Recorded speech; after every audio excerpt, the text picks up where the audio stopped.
Hello, professors. Today I would like to show you two possible ways to add a quiz to your module. The first way is by simply clicking on the plus sign on the module, and from the drop-down menu you will click on Quiz. You will click on New Quiz. You will name your quiz. You will put it in the category that is specified in the syllabus, and then here you will typically indent to levels. That's the last step in the way to build quizzes number 1.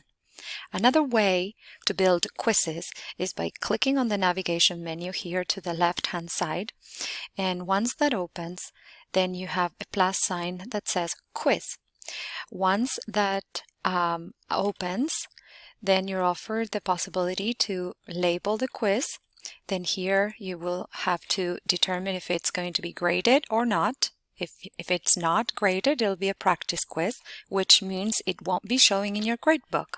If it is graded, it will show in your gradebook. And also another way of making it appear on your gradebook but not consider it a quiz, it is a survey. Or if you don't want to show it in the gradebook, ungraded survey. Then in the second menu here, you have the possibility to choose the category that this quiz will count towards. Here, in the first option, you can check the box if you want all the answers in the A, B, C, or D format to be shuffled, so students who are sitting next to each other don't copy. If you want to put a time limit, you will check the box here and specify how long students are allowed to spend doing this quiz.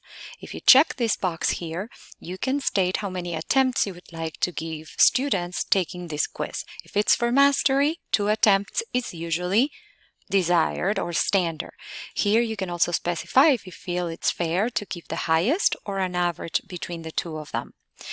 The next box here is also very important and very interesting to know how it works. If you check the box here, it says let students see their responses, which means they will get a green sticker next to the question answer that is correct and a red sticker next to the one that it is incorrect. If you've given them 2 attempts, you may decide to check the box they can see their answers after their last attempt. Or if you want them to see their answer, because this is an formative quiz, then after each attempt. Maybe you feel like, okay, after they take their last attempt, I want my answers only to be visible after the due date, and I am going to make it only visible for, let's say, 2 days only, so that then students cannot come back and check answers and then, of course, pass it to another student. Next, I don't typically recommend show one question at a time, because if a student is on a mobile device, then depending on the bandwidth of their internet, this can slow the quiz down. So I usually recommend all the quiz, whatever number of questions you have, in one showing. These two sometimes are useful, sometimes are not. If the students are taking this in a, let's say, hybrid class, and you are summoning everyone on a given day to take the test with you, then you can decide to lock the quiz with a password, which means when everybody's ready, you write the password on the board, everybody starts taking the quiz. That way, you're not allowing students who are at home to take the quiz at home because they won't know the password. This box is also very useful. Here, it allows you to determine, if you have more than one section of your class, who you're sending this quiz to. Also, you can specify individual students who may receive extended dates for completion of the quiz. So then this field is very obvious, available from, let's say, Monday, and it's going to be due next Sunday, or any given date that you prefer the quiz to be open.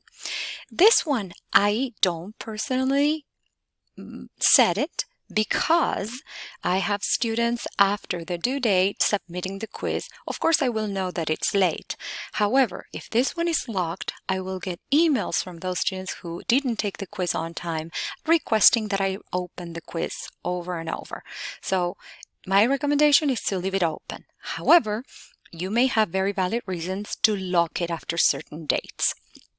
If you want to assign this to a group of students that have special needs, you can click on Add and you can define Joe or Elizabeth, and then that student can receive an extended time, or he can receive different due dates, which is the same. So I hope that this was informative. Once you're finished, you click on Save and your quiz has the right settings.